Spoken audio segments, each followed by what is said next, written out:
diberikan kepadanya adalah Mas Karebet. Namun ia kemudian terkenal juga dengan sebutan Joko Tingkir karena besar di daerah Tingkir, Solotigo, Jawa Tengah. Masa lalu keluarganya adalah tragedi. Ia kemudian meniti karir di Demak Bintoro hingga akhirnya menjadi adipati di Pajang. Setelah itu, Pajang menjadi kerajaan pengganti Demak dan Joko Tingkir bergelar Sultan Hadiwijaya. Namun, akhir hidupnya cukup tragis. Anak angkatnya, Danang Sutawijoyo, mendirikan kerajaan sendiri di Mataram. Lalu, Joko Tingkir, menurut versi Babat Tanah Jawi, tutup usia karena dihantam jin juru taman yang merupakan pembantu setia Sutawijoyo alias Panembahan Senopati.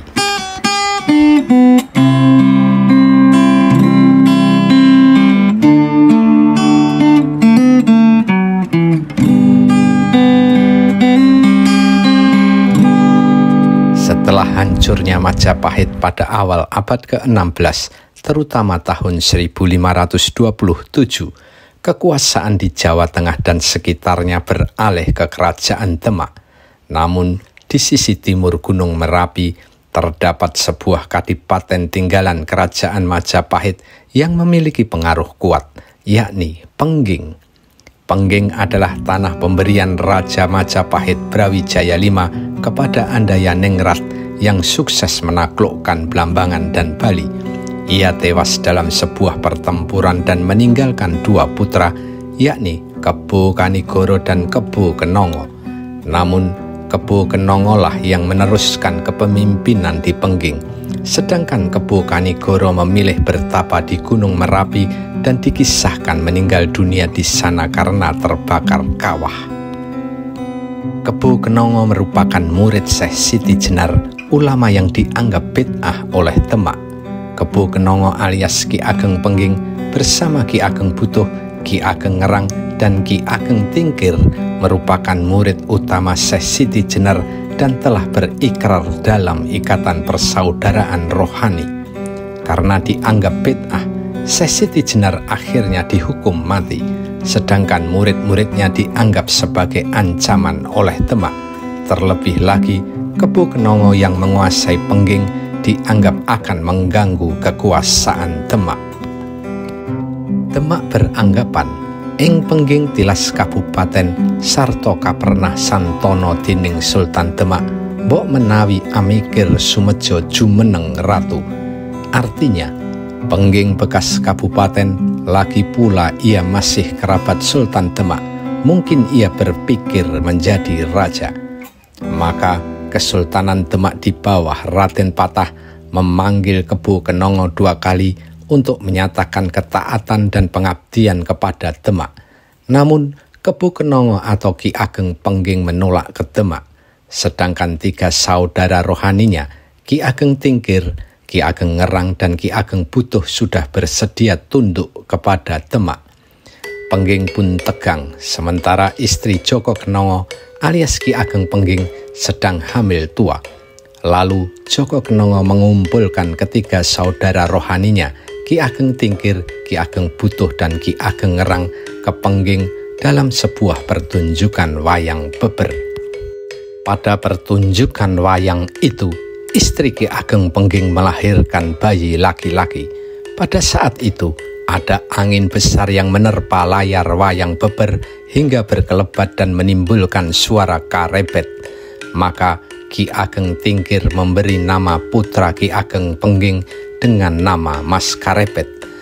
Karena memberontak kepada Demak dan dianggap murid Syekh Siti Jenar, akhirnya Kesultanan Demak memutuskan hukuman mati kepada Kebo Kenongo. Sunan Kudus bertugas mengeksekusi Kebo Kenongo alias Ki Ageng Pengging. Merasa akan menghadapi hukuman mati, Ki Ageng Pengging memberikan Mas Karebet kepada Ki Ageng Tingkir untuk dirawat. Setelah tumbuh dewasa, Mas Karebet lebih populer dengan sebutan Joko Tingkir. Ia kemudian pamit kepada Nyi Ageng Tingkir untuk meniti karir di Demak. Di Demak, Joko Tingkir tinggal bersama Kiai Gondo Mustoko, saudara Nyi Ageng Tingkir yang menjadi perawat Masjid Demak dengan jabatan Lurah Ganjur. Saat itu, Raja Demak adalah Sultan Trenggono. Joko Tingkir pintar, sakti, dan tangkas hingga menarik perhatian Sultan Trenggono. Joko Tingkir kemudian diangkat menjadi kepala prajurit Demak berpangkat Lurah Wiro Tamtomo. Namun, saat seleksi prajurit, ada pelamar yang dianggap arogan dan merasa sangat sakti, yakni Dadung Awuk. Joko Tingkir menguji kesaktiannya hingga Dadung Awuk tewas. Joko Tingkir pun dipecat dan diminta meninggalkan Demak. Joko Tingkir kemudian berguru kepada Ki Ageng Banyu Biru. Setelah merasa mendapat banyak ilmu, ia bersama saudara seperguruannya, Mas Monco, Mas Wilo, dan Ki Wuragil kembali ke Demak. Disinilah muncul cerita tutur bahwa Joko Tingkir dibantu pasukan buaya yang mendorong getek atau perahunya menuju Demak. Di Demak, Joko Tingkir melepaskan kerbau yang sudah diberi mantra. Kerbau itu mengamuk dan membuat kekacauan di Demak, hingga Sultan Trenggono resah. Dalam kekacauan, Joko Tingkir muncul untuk membunuh kerbau tersebut. Karena jasanya, Sultan Trenggono kemudian mengangkat Joko Tingkir kembali menjadi Lurah Wiro Tamtomo. Karirnya semakin meningkat, apalagi ia kemudian menikah dengan putri Sultan Trenggono, yakni Ratu Mas Cempoko. Kemudian Joko Tingkir dijadikan adipati dan memimpin Kadipaten Pajang dengan nama Hadiwijaya. Pada tahun 1546, Sultan Trenggono gugur dalam pertempuran di Panarukan. Posisinya digantikan sang anak Sunan Prawoto. Namun, pada tahun 1549, Sunan Prawoto dibunuh suruhan Adipati Jipang Aryo Penangsang yang menuntut kekuasaan Demak. Ini seperti balas dendam atas kematian ayah Aryo Penangsang, yakni Pangeran Surowiyoto yang dulu dibunuh utusan Sunan Prawoto. Kematian Pangeran Surowiyoto itulah yang mengawali kekuasaan Sultan Trenggono. Tak hanya membunuh Sunan Prawoto, Aryo Penangsang juga membunuh suami Ratu Kalinyamat, yakni Pangeran Hadiri. Ratu Kalinyamat juga merupakan putri Sultan Trenggono atau adik Sunan Prawoto. Tragedi ini membuat Ratu Kalinyamat terpukul dan meminta Joko Tingkir untuk membalaskan rasa sakit hatinya dengan membunuh Aryo Penangsang. Karena hanya adik iparnya ini yang sebanding untuk menghadapi Aryo Penangsang, Ratu Kalinyamat menjanjikan akan memberikan kerajaan Demak kepada Joko Tingkir jika berhasil menghabisi Aryo Penangsang. Misi pembunuhan Aryo Penangsang ini dijalankan sahabat-sahabat Joko Tingkir, yakni Ki Ageng Pemanahan, Ki Panjawi, dan Ki Juru Martani. Anak angkat Joko Tingkir yang juga anak kandung Ki Ageng Pemanahan, Danang Sutowijoyo, ikut dalam misi ini. Singkat cerita, misi ini berhasil. Lewat sebuah jebakan dan taktik, Aryo Penangsang berhasil dijebak melewati Bengawan Sore. Di saat emosi, Sutowijoyo kemudian berhasil menusuk Aryo Penangsang dengan tombak Kiai Pleret hingga tewas. Ratu Kalinyamat memenuhi janjinya. Kerajaan Demak diberikan kepada Joko Tingkir yang kemudian memindahkan pusat kerajaan ke Pajang.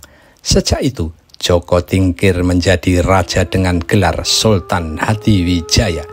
Sebagai hadiah atas kesuksesan misi membunuh Aryo Penangsang, Ki Panjawi diberi tanah di Pati, sedangkan Ki Ageng Pemanahan diberi tanah di Mataram, dan Mataram pun menjadi kadipaten yang berpusat di kota gede Yogyakarta. Pada tahun 1584, Ki Ageng Pemanahan wafat. Pemimpin Mataram digantikan putranya Danang Sutowijoyo dan bergelar Panembahan Senopati. Di masa kekuasaan Danang Sutowijoyo di Mataram, pemberontakan kepada Pajang pun mulai dilakukan.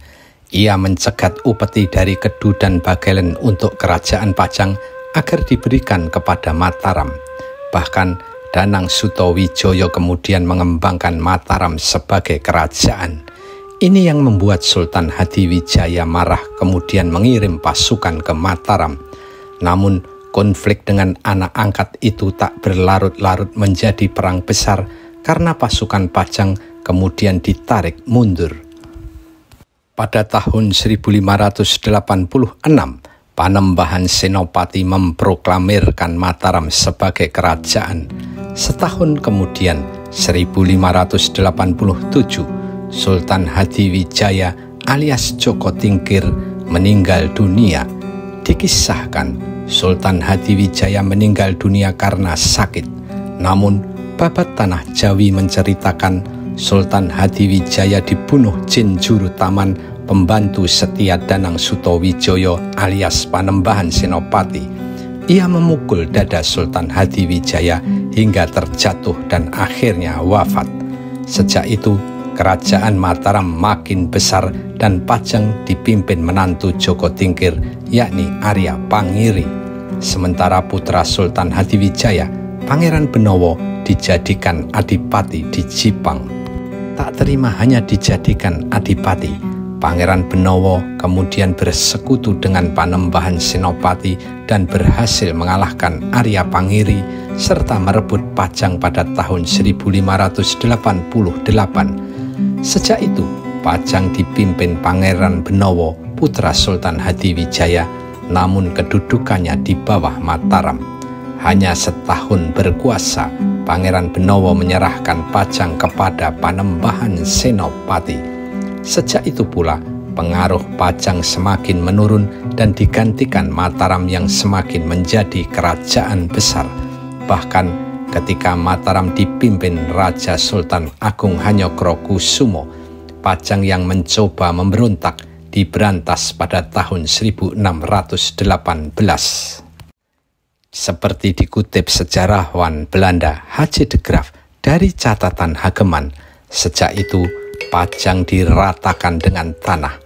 Catatan utusan Belanda lain, Cornelis van Maaseik, yang berkunjung ke Mataram pada tanggal 22 Juni sampai 22 Juli 1618 menyebutkan desa-desa yang sebelumnya dipimpin Raja Pajang menjadi kosong. Rakyat diangkut ke Mataram untuk dijadikan pekerja membangun keraton baru di Kerto.